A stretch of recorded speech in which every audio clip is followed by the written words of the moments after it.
Every Sunday, pastors step into the pulpit to preach. But what really goes into preparing a sermon? How do they choose what to speak on? Balance current events with scripture and handle the pressure of controversial topics. Today, I'm talking with Pastor Scott Beha and Aleigha Tucker, two individuals on the teaching team here at Southridge Church. And we're pulling back the curtain on sermon prep. From routines and study habits to mid-sermon pivots. This conversation is full of wisdom and stories you don't want to miss. Here on the Pastor's Potluck Podcast, our goal is to encourage you and maybe in the process, entertain you. If you're ready, let's dig in. Welcome to another episode of the Pastor's Potluck Podcast.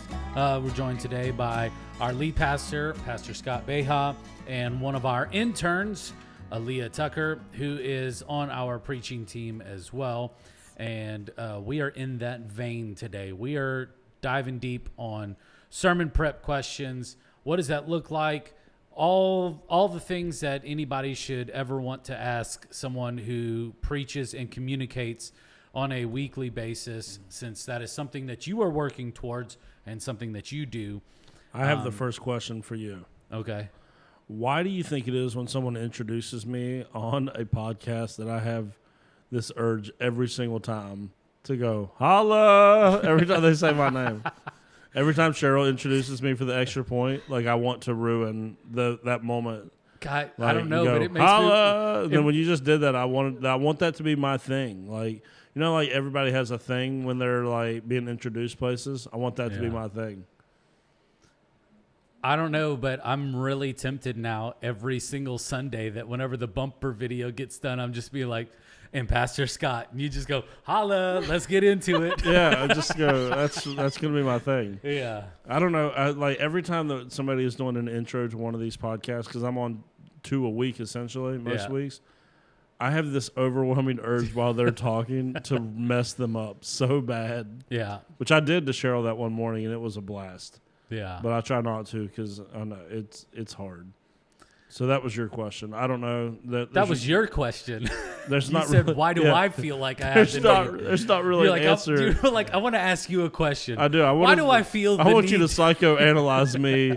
Why do I want to ruin the podcast as soon as it starts every time? Is it because I still have a desire to make people laugh? Yeah. Like Yes. I never got over that? Yes. I think it's also, if you had you feel that you deserve a theme song or something. Like whenever I hear my name, I want that song. But a man, but a man, but a man. I don't want a song. I just want a catchphrase. Just want a catchphrase. Maybe. I don't know. That's what it was today. But most of the time, I want to say something ridiculous that's going to throw Cheryl off when she's doing the intro to the extra point. It's like an urge every Monday morning when we go in there to do that. She's talking, and sometimes you did that to me before. You know, I did it to you because I made that noise that you made when you were preaching one time. Yeah. Yes. Right as soon as the thing counted off. And then I didn't even do the extra point with you. Yeah, because now I want to do that every single time. In one way, and just. I think you can kill a couple of birds with one stone if you feel the need to do that. If people introduce you, just whatever you are thinking about for your next meal, you should just say what it is. And people just go, hey, and this is the lead pastor of Southridge Church, Scott Beha, and you're like, pizza. Yeah, I could do that. Beef stroganoff. Exactly. See what I'm saying? That's what I'm having for dinner. Tonight? Yes. Oh, it's so good. Dude, I wish I could have beef stroganoff, but Luke is allergic to the cream of mushroom that you put in it. Bruh, if you're not putting cream of mushroom in your beef stroganoff, what are we doing? I don't know. We are backwards today. I know. See, this is what I'm talking about. When a podcast starts, I have this No, you want to get the mystery meat over with. That's I'm I feel like we just did it. No, it didn't. Okay. I didn't even open the jar. All right, but we're talking about preaching today, so eventually, I'll get there. I'll get there eventually. Yeah, eventually. But look, we've had some really good conversations about preaching, and kind of this evolution of your preaching style over the years, how you have taken it more seriously and the calling that God has placed on your life. But also, I don't know that we've gotten a lot into like the preparatory side of things. Yeah. We haven't like really broken that down. And for me, it's something that I'm interested in because I do see a lot of what you get accomplished in a week, and I'm going, when does this guy sit down and get this done? Right. Yeah. And so we'll address a lot of those conversations and those questions. But I think just like to start us off, how do you decide on sermon topic, on what to preach? And because I know that we've talked about the preparation of things and how we've already got next year about 90% finalized. Yeah. Yeah, it's great. Will, our current intern that's now the pastor at another church, just asked me this at lunch yesterday because he's experiencing it. Now he has to preach every week, and he goes, how do you decide what to do every week? For me, that's why I preach in sermon series. Yeah. It's because the stress of showing up every single week and going, well, what this week? And I know there's some people that are very comfortable with that, and some people that probably have a conviction like, oh, that's how it's supposed to be done, so the way the Lord can tell you what, I don't have that conviction because I think that because God is outside of time, that he can tell me now what he wants done in 6 months, and so I don't have to wait till the week of. And so this is not like a church cop-out answer of how we decide what to teach here. It really is a combination of prayer, as well as we do this a lot in our team. Like when we have our creative offsite meetings, the whole purpose of that a lot of times is to hear from you all like, hey, y'all are, closer to more congregants than I am. Tell me what's going on. That's like earlier this year we did The Adventures of Selfish and Stupid, the trilogy, because that's our relationship series that we do here. And we did that because last year, as we were talking about what do we need, it was like, hey, I don't know if you know this or not, but we've got this marriage, this relationship, like people, we just had a lot of relational distress. So it was like prayer and discerning what the body needs based on our own individual interactions with them is the only way that you gain that information. And then sometimes it comes out of necessity of where the church is at. So you may have to, like we're going to add a series early next year, even though I've got next year completely done. I'm going to be changing it up a little bit. We have a necessity with the influx of people that we have, as well as the financial constraints that we have as a church, to have a series where we teach on stewardship. Yeah. And so sometimes the needs of the church will necessitate, like, hey, you're going to have to speak into that. Sometimes the needs of the culture and community will necessitate that. So there may be something horrible, awful that happens in the world, and you go, okay, I have to speak into that. Yeah. But like, and for all those people that are like, it's you I wait till the Spirit tells me what to preach every single week before it's like, hold on a second, man. We're not saying that like on Thursday God can't say just preach something different on Sunday. Yeah. I'm just saying that most of the time, like, God speaks to me well in advance of what it is that he wants me to preach. That's why there's such a long prep process on the sermon content, not necessarily the sermon each week, because I do prep each sermon the week of. Yeah. But on the how do we figure out what we're talking about, that's prayer, and then working with my team here. What are people facing? What are they going through? And then is there anything the church, hey, like we preached this past year, 10 weeks on prayer, because as a team, last year we sat in a room, or actually I think it was in January, and it was like we have a need to learn about the discipline of prayer, because here we are starting a prayer time in our service, so we discerned that together, and we came up with the Talking to Jesus and Listening to Jesus series together. Yeah. And then there's other times where I'll step outside of a series because something happened in the world, like, and you can't just go on like nothing happened. It's very tone deaf. I've done that. I've been guilty of that in the past.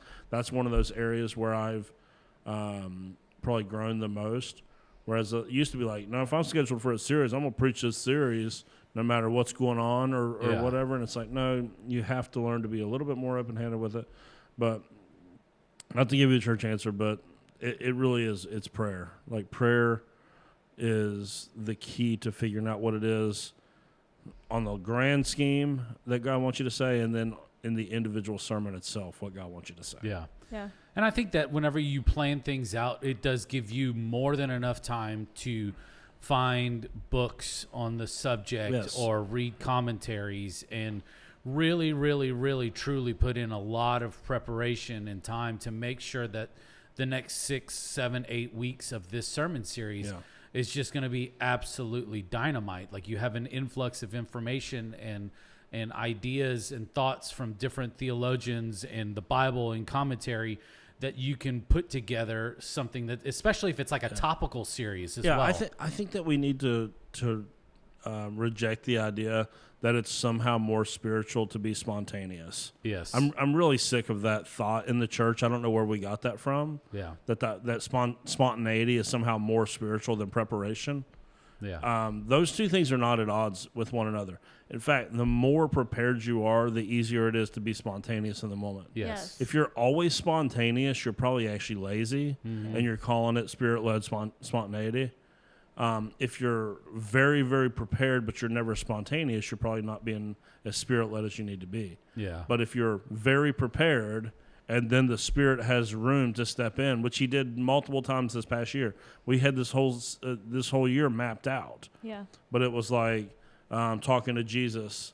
Listening to Jesus. We got to the end of it, and the Lord said, "Do one more week on the topic of rest." Yeah. We're so far planned out that I go, perfect. That's not a problem. We can accommodate what it is that the Lord has asked us to do because we're already so far planned out. Yeah. Yeah. So the idea that spontaneity is somehow more spiritual than preparation is nonsense. It's the same thing in worship, by the way. It's like, we need to be more spontaneous in worship and not so rigid. Says who? Yeah. You have received this like false dichotomy that spontaneity is greater than preparation. Yeah. No. And what a lot of people don't realize is like on the worship side of things, those spontaneous moments are planned out. You have to let everybody know where you're going. And if they just say, hey, we're going to hang out here and we're just going to play through the chorus and all of these things, even those moments whenever you go online and you watch different churches that have these spontaneous moments in those songs, those are very, very carefully planned out. I'm not anti-spontaneity either or just like free-flowing. Like I'm learning and growing in that. I'm just saying to act as if one is better than the other. It's crazy because on some level, you can never be as spontaneous as you would like to be if you just practically think about it. Correct. Like I can't just... Do you understand the level of expertise that a local church band would have to practice true spontaneity? Yeah. Do you know how many churches in the world have that level of expertise up on their stage? A handful. Yeah, if you want true spontaneity, then the Lord should be able to like go, Scott, sing this song from the 1950s that no one on your band has ever heard of. Yeah. It's got the perfect. Okay, everybody, 1950s hymn on it now. Oh, you didn't practice that all week? I thought you wanted to be spontaneous. Yeah. Right. It's like you can only be spontaneous in the areas that you were actually prepared. Yeah. If you don't know that song, you don't know that song. At some point, you have to learn that song to be spontaneous with that song. Yeah. So it's the same thing in worship. It's the same thing in preaching. The more prepared you are, the more it allows the Lord to go, now I can move, now I can breathe into what they're doing because they've already got the structure in place. Yeah.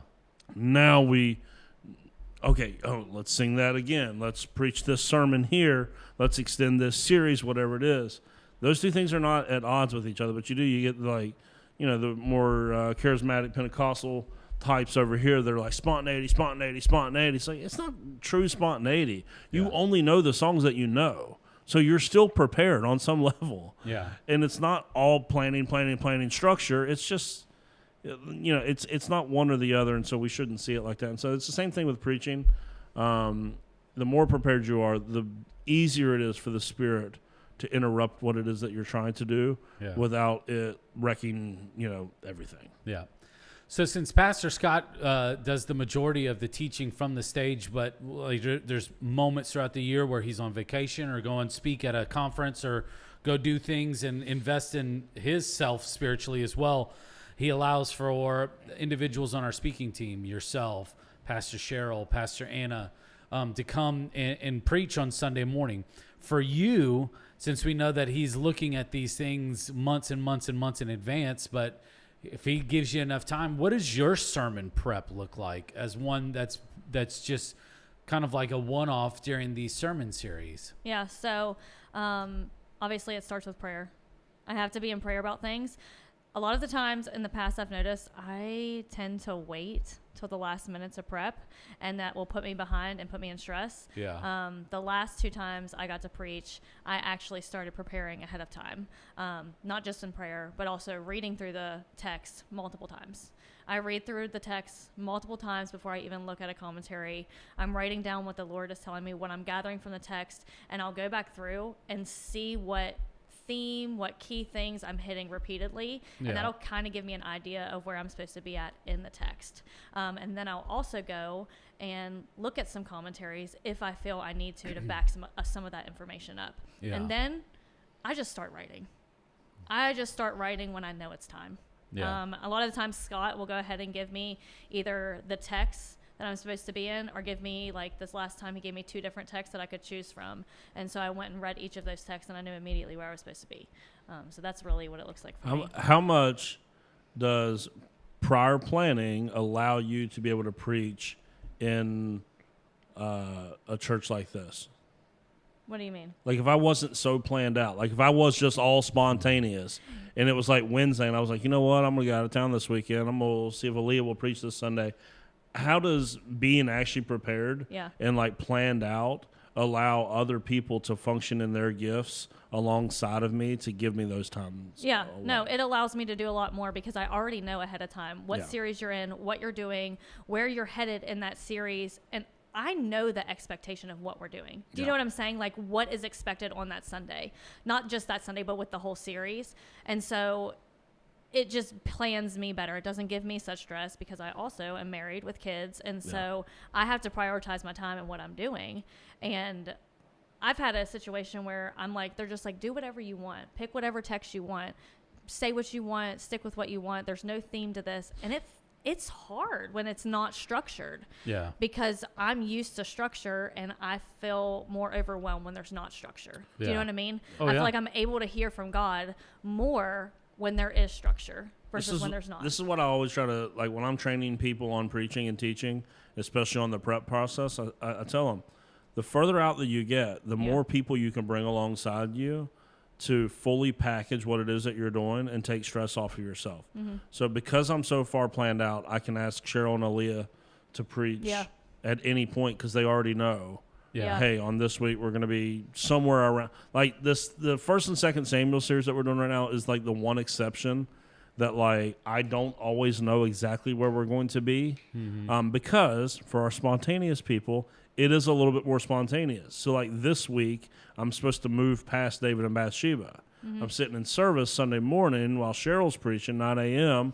She reads a verse in the David and Bathsheba story with Nathan confronting David. As soon as she reads it, the Lord speaks a whole sermon into my heart while I'm sitting there and goes, you're not moving on next week. You're going to do this. So, like, if I'd already planned out, like, I would have told whoever else is in the series that they're in the wrong chapter. Yeah. So it's a little bit more like Cheryl preached last week for me, and there for a while I was like, you're going to be somewhere between 12 and 14. So you can at least start studying. Mm-hmm. There's still preparation. Yeah. So I'm able to bring Cheryl and Aleigha in to preach for me anytime because there's already a structure in place. Yeah. We can have a countdown, a sermon graphic, a bumper video, a lower thirds. Sometimes a song to go with sometimes a song, all packaged with this sermon because we know about it in advance. You can't do that whenever you're deciding on Friday what you're going to preach on Sunday. You can't do that. You can't, oh man, what a good, like, yes, a lot of my illustrations do come late, but it's not an every week thing No. whatsoever.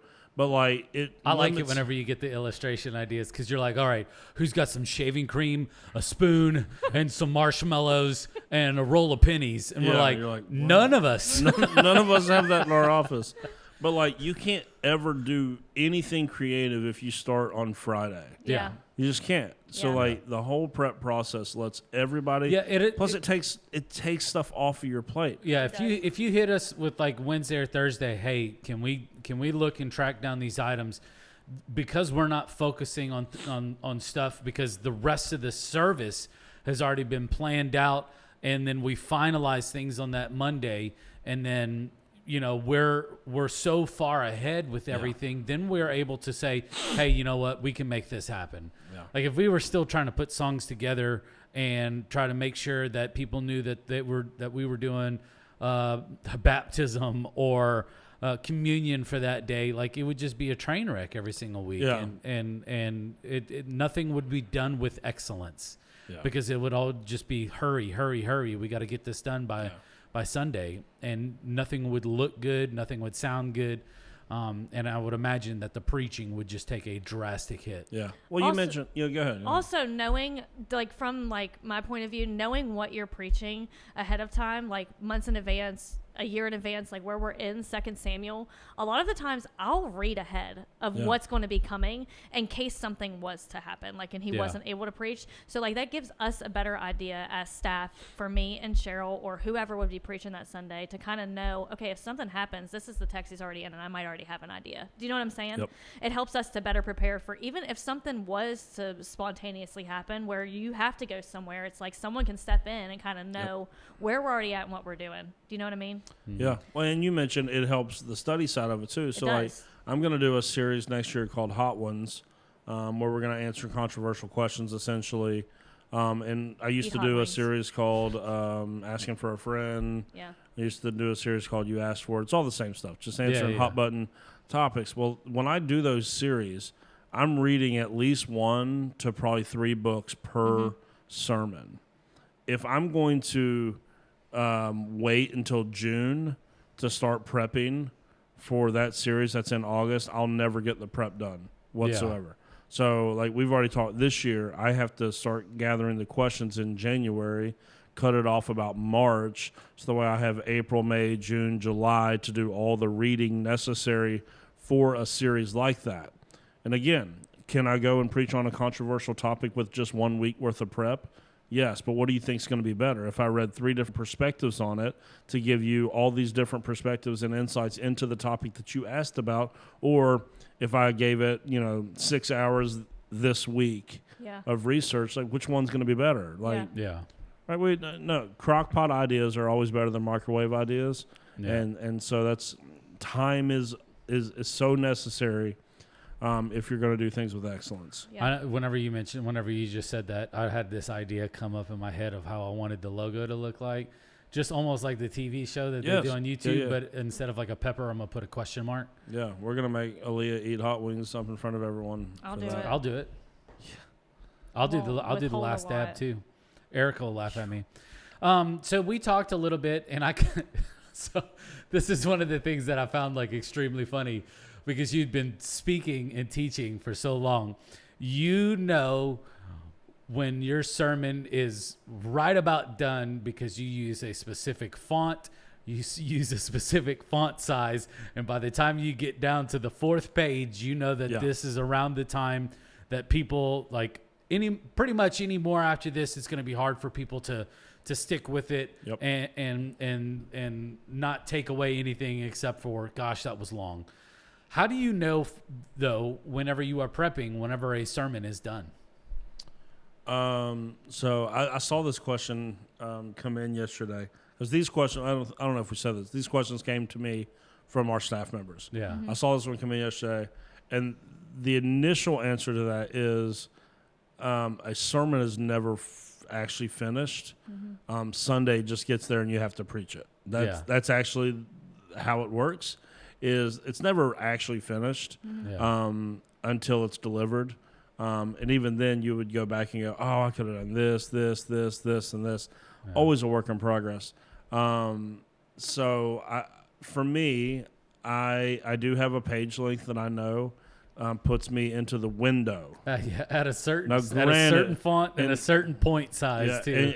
And granted, like that window drastically shifts. Yeah. Because sometimes in a given week, like this week, I have a little bit of a longer story that I'm going to tell, and I have like 5 different notes given on this story because I want to make sure I don't miss something. Other times, I'll just put like story about Jared wearing a hat, like, and that's all it will say. But that might represent that's every day 4 minutes of content. Yeah.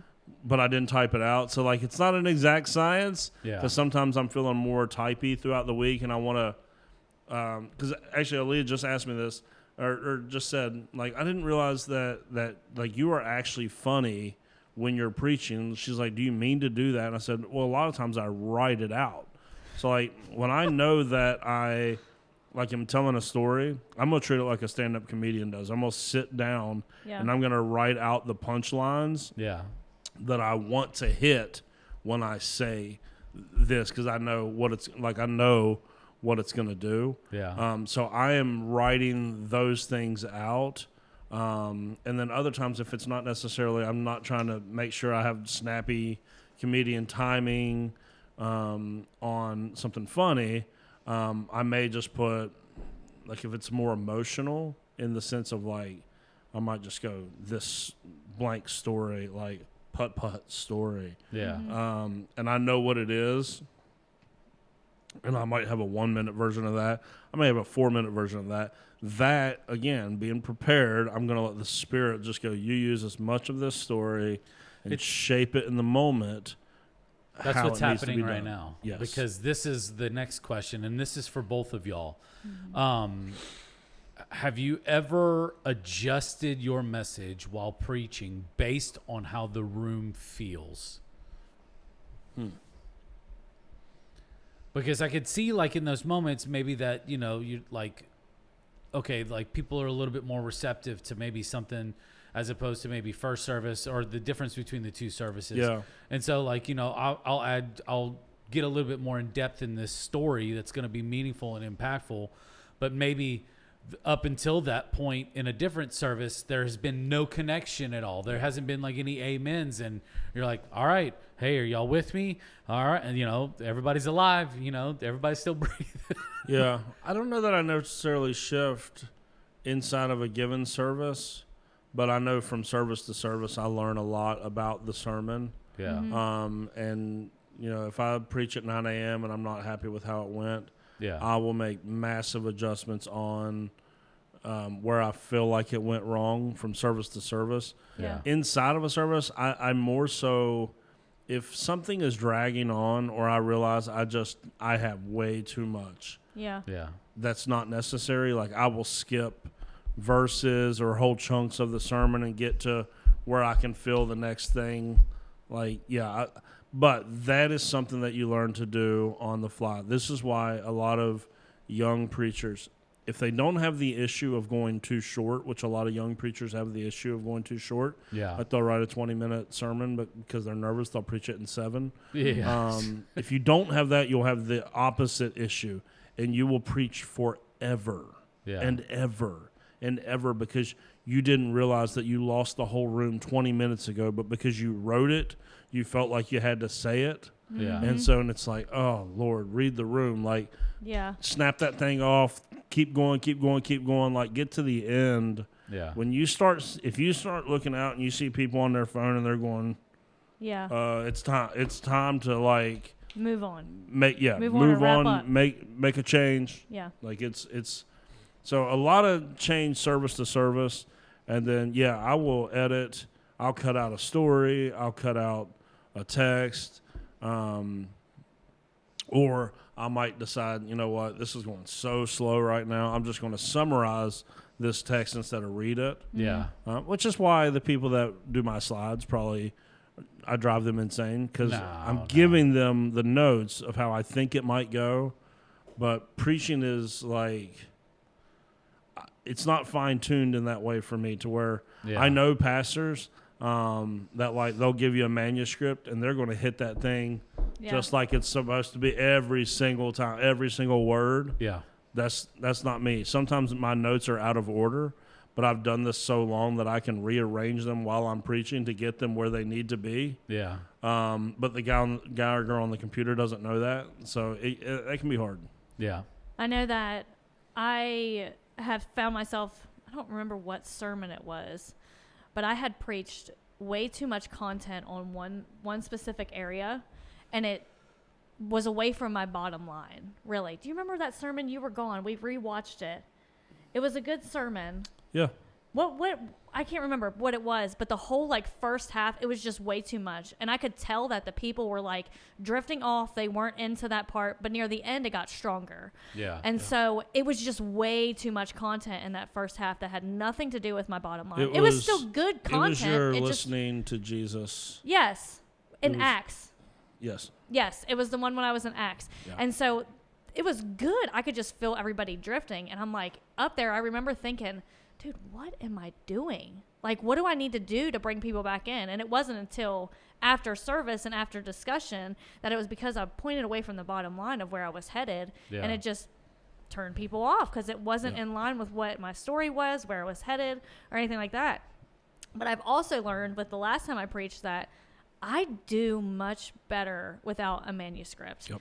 I am a person who I just need key points and that's it, because my last sermon, I did a lot of it without my script, but when I would go, it was good when I wasn't at my script. But as soon as I went back, it was oh wait, I forgot to hit this, this, and this. Yep. And I'm trying to say it, but it's throwing everything off. And so I think also learning how you preach, your style of preaching, because some people preach better with a manuscript versus some people who are just better talkers and just need key points, like Scott, like myself. If you're a good talker, yes, just talk. Yes. That's when it comes to preaching, if you want to be good, find whichever way of communication you're best at. Yeah.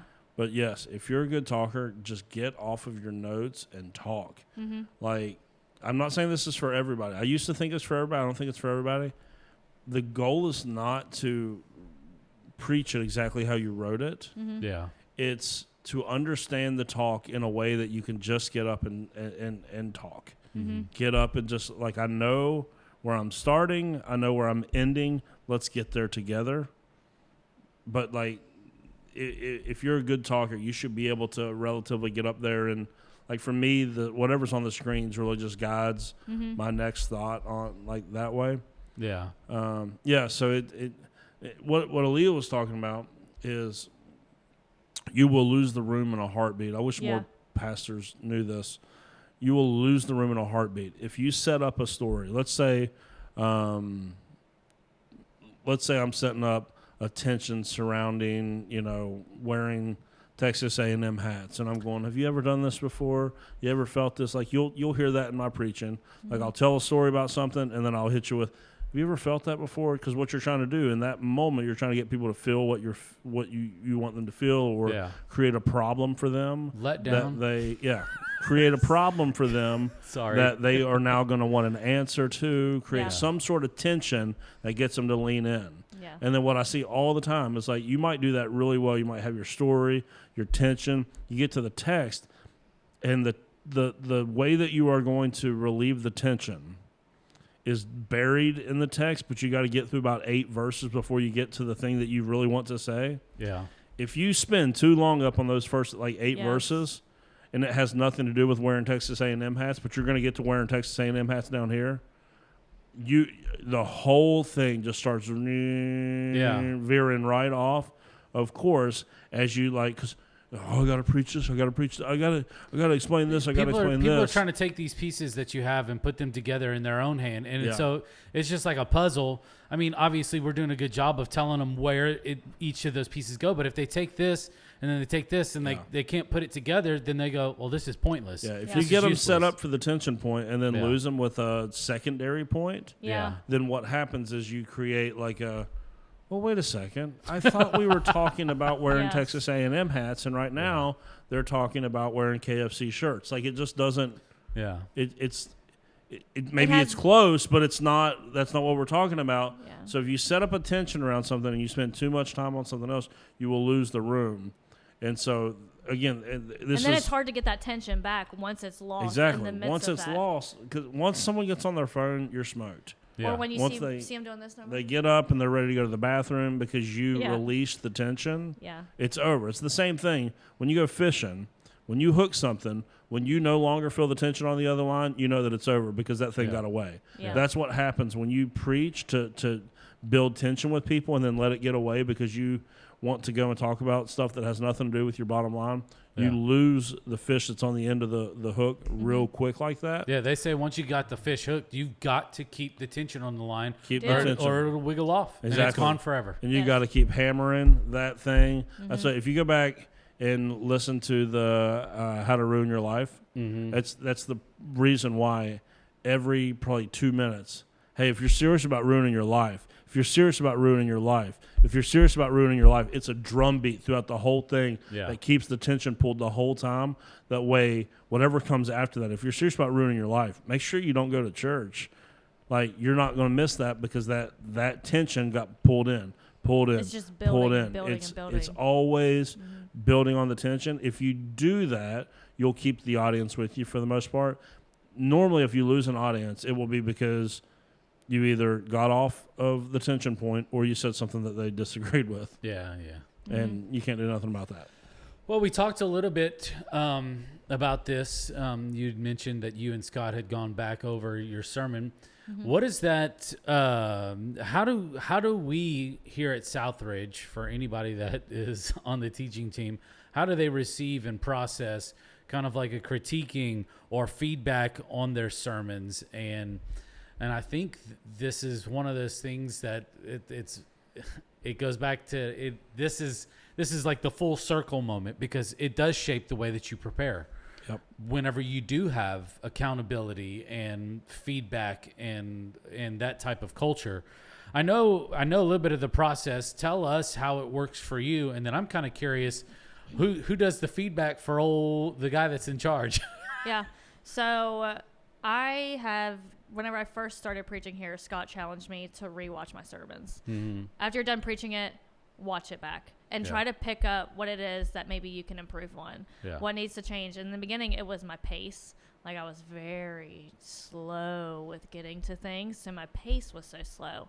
And now that has improved, and so there's different things that you look for every time you look at a sermon. And so I'll rewatch it. Scott watches it. Cheryl will watch it, and they'll give me their feedback. But the first thing that Scott does is he'll ask, okay, what do you think you need to improve on? Like, what are the things that you notice that need maybe some work, some things you could have done better, like some things that you notice. And so we get the chance, I know he does this with Cheryl too, we get the chance to hit on the things that we notice about ourselves, like in our preaching.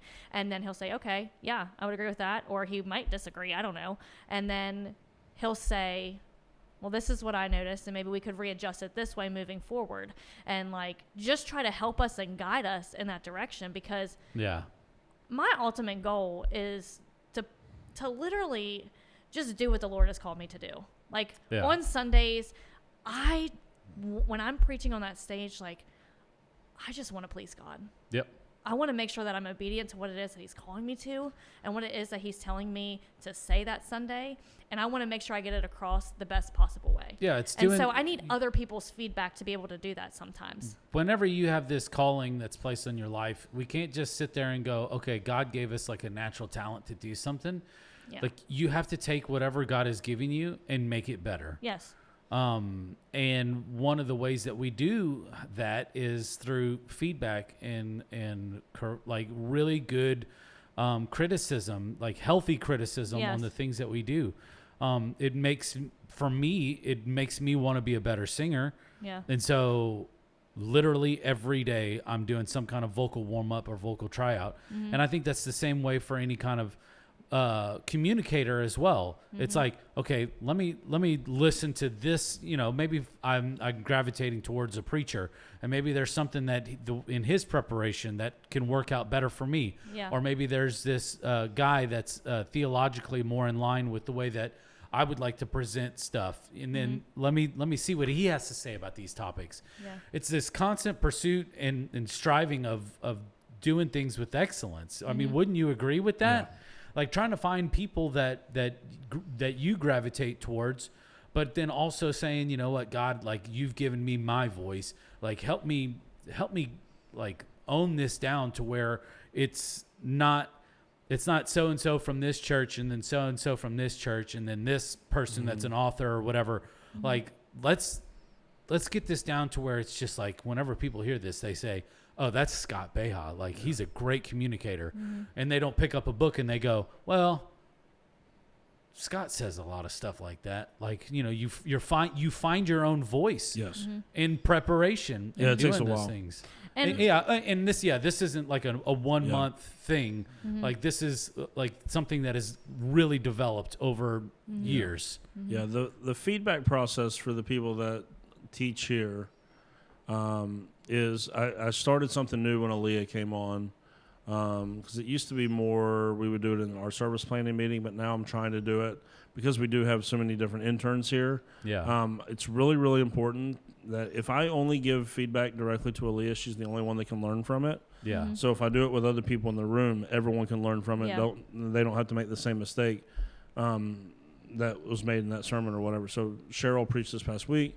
So on Monday, me, Cheryl, Will, and our new intern that's starting in a couple months, Jacob, sat down in a room, went over the sermon. That way, there's common language around how we give feedback on sermons. There's common ideas. And honestly, like the two other major communicators here at this church right now, which are Aleigha and Cheryl, know my process so well. The reason why I start their feedback now with what do you think went wrong, and they always know exactly what went wrong, is because they're being taught to think and to hear the way that I think and hear, so the way that they can hear it in themselves, and then they'll be able to self-correct it when they hear it. Because actually every time that we've done that little group powwow on it, when I ask, hey, what do you think went wrong? What do you think could have been better? They already know. Like they already know this, and this. And so it's honestly, if you are a preacher or if you're interested in communicating in any way whatsoever, like Aleigha said, you need to be listening to yourself. And you know what most people that do that say, that won't listen to themselves, but they're communicators. They go, oh, what do they always say? I hate listening to myself. And I go, all right, pause. Think about what you just said. If you hate listening to yourself, what about the other people? Why in the would room? anyone want to show up to listen to you talk if you can't even listen to you talk? That's so good. That's a crazy thing to say. is. Oh, I can't stand hearing my voice. I'm like, well, you just asked hundreds of people to listen to it for 40 minutes. If you can't sit through it, no one else should have to sit through it. So you have to listen to yourself to get better. It was funny. I was in the gym this morning. I was watching one of the Genesis Devos that we're doing. I follow along just like everyone else. It was my day. I wrote the Devo. I presented the Devo. I'm watching it. Jacob comes into the gym this morning. He's like, are you watching your own Devo? I'm like, yes. Yes, I am. Like, there's a little bit of both in there. I'm doing it. That's part of my spiritual practice right now while we're in one of these journey series. I want to follow along. And second off, I want to listen to myself. I want to hear the content that I created, because we did this like months ago. I don't remember this stuff. The content I created and how I presented it. Because I'm always trying to learn from it. Because here is the ugly secret on preaching feedback when you sit in my chair is nobody wants to give it anymore. 5-6 years ago, I could get really solid feedback from people that I worked with all the time, and now it's almost nobody wants to give feedback. So I almost would have to pay for it to get it at this point. Which I don't currently have a preaching coach or anything like that. So we have an open discussion in service planning about the sermon, but it's very hard to get people that work for you to critique you. It just is. It sucks because I wish that there was more of that feedback. Because I'm not going to not give it to you, so I would love to receive that in return, because getting feedback on sermons is really, really, really vital to even me improving. I don't feel like in any way whatsoever I've already arrived when it comes to preaching. I still desire to be a much better communicator than I already am, because when I go back and listen to myself all the time, I go, oh man, it was okay. It's like in the room it felt different than when I watched it on YouTube, and I go, it was okay. There's still things to be learned and stuff. So feedback is critical, especially if you're the main person in an organization, you got to find it however you can get it. Mm-hmm. Yeah. Because the average person, like, oh, hey, that was a great sermon. You go, yeah, respectfully, you don't know anything about preaching. Yeah. Yeah. That's why I like when, like, just the average churchgoer comes up to me and goes, you have grown so much in your preaching. I go, you don't know anything about preaching, but you are very sweet.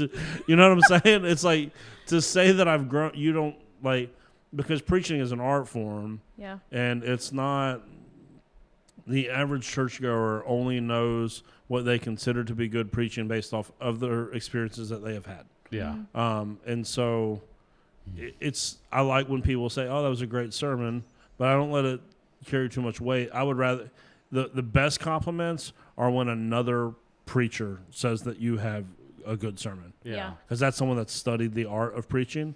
Now, you've got a really good best friend, though, that's a pastor at another church in a completely different state.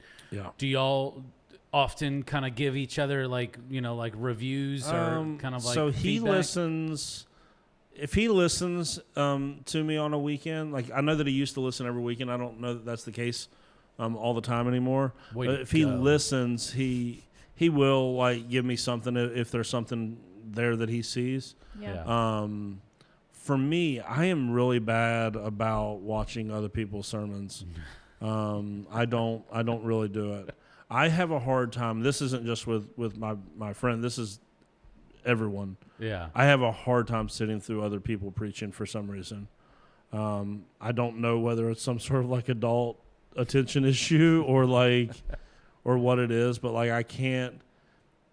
I think when you do this for a living, what happens? You might do this with music also. When you listen to someone else do it, you go, oh, I would have said it this way. I would have said it this way. I would have done this. I would have done this. It's very hard to quiet my mind down long enough to listen to it. Yeah, I think that for me, like, comparison creeps in. I'm like, man, I know I sing better than that guy, even though I don't have, like, a whole lot of confidence in my vocal abilities. But I know that, like, I think I kind of know where I fit on a scale of 1 to 10, and I'm going, man, why is that guy here in this church has got like 5,000 people, and you know, like that obviously that's not of God, and it's things that I've gotten a lot better at, because I'm grateful where God has placed myself and our family, and you know, who's to say that we're not going to be a church of 5,000 someday? But at the same time, like, you know, those thoughts, you're just like, you're like, oh man, or even because I play the drums sometimes, and I'm listening to a drummer if I go someplace else, and I'm like, man, I wish that guy would have just done like the role there. Comparison is the killer of anything creative. Yeah. Yes. Because, and this is something like for preachers especially, this is something you have to grow in. Something I still have to grow in is you cannot compare yourself to anyone else, even in a given sermon. Because at the end of the day, hopefully that person has heard from the Lord. Yeah. And so there's always going to be an element that you could have been assigned that same sermon and not got the same thing out of it, because the Lord might have just spoke to you differently about it. It doesn't make your thing better. It just makes it different. Yeah. And so I don't listen to a whole lot of preaching anymore, because I did not want, like, once I found my voice, I did not want to try to go be someone else. Yeah. What happens to young preachers is they listen to a lot of sermons, and then they try to mimic what it is that they listen to. Yeah. And that's why it takes so long for them to find their voice. That's why it took so long for me to find my voice. And it was probably right after COVID that I really felt like I settled in and kind of found who I am the most. And that's when I stopped listening to everyone else preach and just decided, like, I'm good on that for now. Yeah. Like, I'll still pop in every once in a while, but I wish there was a better way to receive feedback whenever you're the lead communicator somewhere. So we still have some work to do there. Yeah. Awesome. You ready for a mystery meat question before we get out of here? Yes. It is time. Thank y'all for sharing some insight, and I hope that people get like a little bit of an understanding of the amount of prep work and what goes into. Go ahead and put that on back. I just know you. Yeah, I I'm know. give you a one-word answer. Holla. That was not even a one-word answer. If your phone had a most used emoji button, which emoji would it be? The laughing face. Yeah, the one with the tears coming down. Yeah, and he's like a little crooked like this. No, I don't do the crooked one. See, I do Probably the that one. one. Probably laughing face, just because I only send 3 at a time. Yeah. I think it's weird to only send 1. Yeah, I do 3 It's as like well. you're not really laughing if you only send 1. No, I have to do the ha ha ha. Yeah, 3 laugh. So it's probably that one because when I send the I do one, and it's like just like a big laugh, like a like an Aleigha laugh. Okay. Yeah. Sorry. So probably that one because I send 3 of them And at the a laughing time. one is Because evidently crying too. The shaking, like the shaking my head. Yeah. Like this head, like I only send 1 of those when I send it. But I send it a lot. Okay. I send. Don't get me wrong. The ones that express disappointment, I send a lot. Okay. I'm joking, but I do send that one, and I like the shrug one as well a lot. Yeah, Just I like that one too. Oh well. Yeah. But I only send 1 of those when I send it. So laughing emoji has to be number 1 because if you don't send 3 of them, I don't know what you're doing. Yeah. I do that one, the laughing one, and the thumbs up a lot. People don't care. I do thumbs up. Oh gosh. I would never send a thumbs up. Why? I actually started doing that. That's You know where you can awful. double tap now and just like respond to a message without sending a message? Like you react to a message? Oh yeah. I've started doing that. I like that a lot. I am not into that. Oh, I love that so much. take Like that send me as an something. insult. I double tap that, heart that. I'm like, don't even have to text you back, bro. I'm so down. You're leaving me with thoughts if you do that. Yeah. Next I'm week we're wondering. talking I'm about hated. hospitality. That's now the only way I'm gonna respond to Aleigha. Oh no. She's gonna send stuff. I'm gonna just in code. I like I'm the gonna stickers because I have a picture of you. I have a disappointed Scott face sticker, and I send that to people. You send a sticker of me? Yeah, especially if they're from church here, because they know your personality. Yeah. And like earlier today, somebody said, "Hey, dude, something popped up for next week. I'm not gonna be able to help," and so I just sent it. Disappointing Scott. No way. I'm getting. Oh, that is funny. Oh, that's great. Other than now, this person thinks I'm disappointed at them. Bro, you would I want them to feel disappointed by you. Oh, great. You want them to know what it feels like to work with me. But what I do is like if they're like, no, I didn't mean to do like, dude, that's funny that you have that first off, but secondly, like you understand. And I'm like, dude, I'm not mad. And then I have like one of me that's like, I don't do stickers. I don't even know what he's talking about, to be well, honest. you could didn't take either. a picture and then you click on the main subject and then it adds, it's called a sticker. You can like, you hold it I'm down. never going to do that. I have one of And Jake then eating you can add a corn on the sticker. cob. Yes, you can. So you Why? could take a picture Because of it's funny. Bert, and if you wanted like to send it's like an emoji. You can make a sticker of Bert's face and send that to people. You're like, here's Bert. And that's it. Yeah.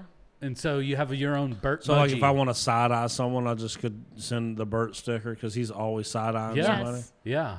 Yeah, I'm not going to do that. So. Dude, yeah, that's what makes it amazing. I'm curious as to how many people have a sticker of me on their phone. Yeah. Only one this week. The sticker that I have of Jake, you're going to like this one. What do you use it for? Just to send sometimes randomly. Let's see, is it loading? Oh.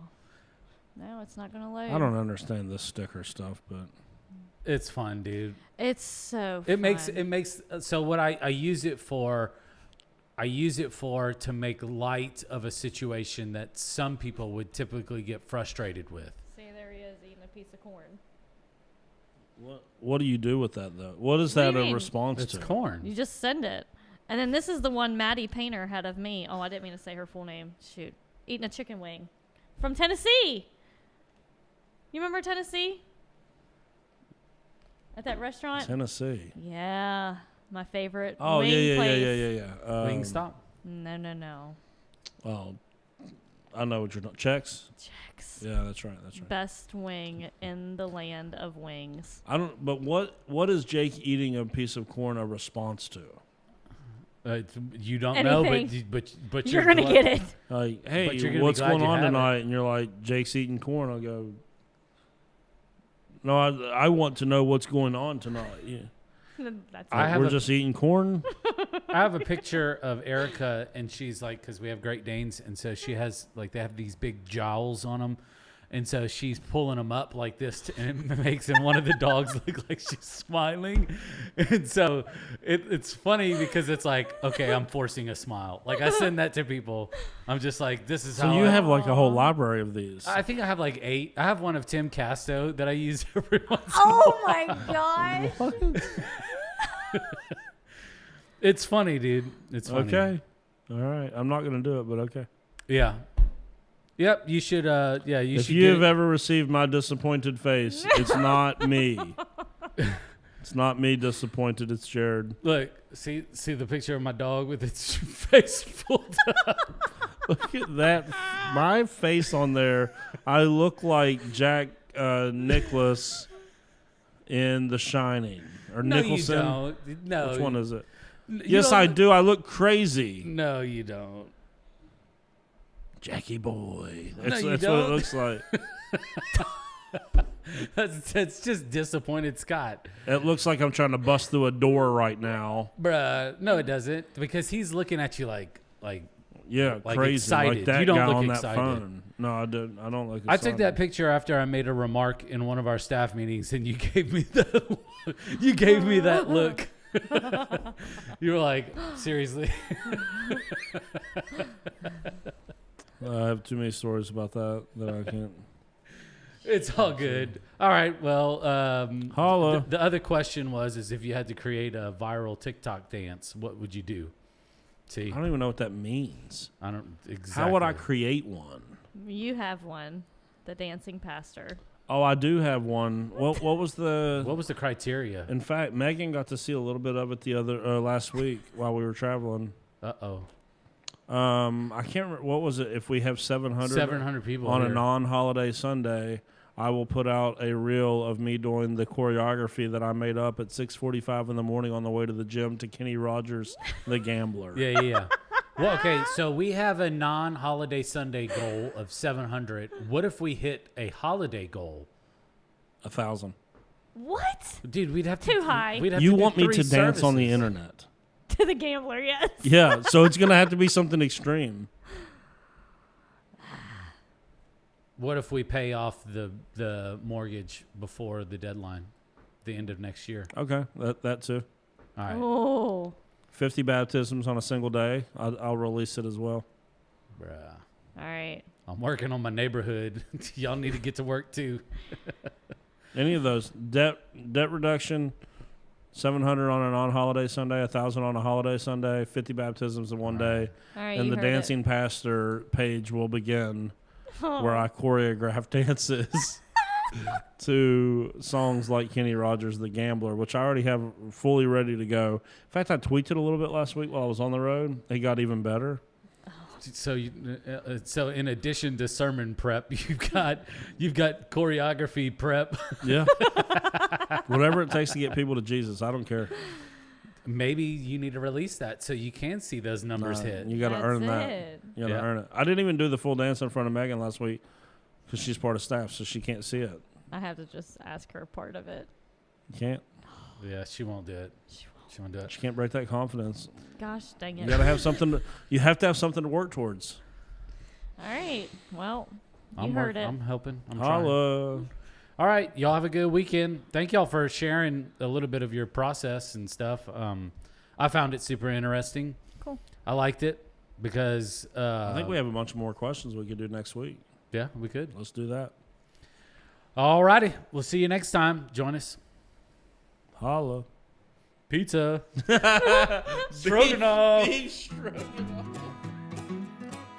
Thank you so much for listening in with us today. We really appreciate it. If you haven't done so already, go ahead and hit that subscribe button. You can also follow us on social media, on Facebook, Instagram. You can also watch the video version of this on YouTube as well. All you have to do is search up the Pastor's Potluck Podcast.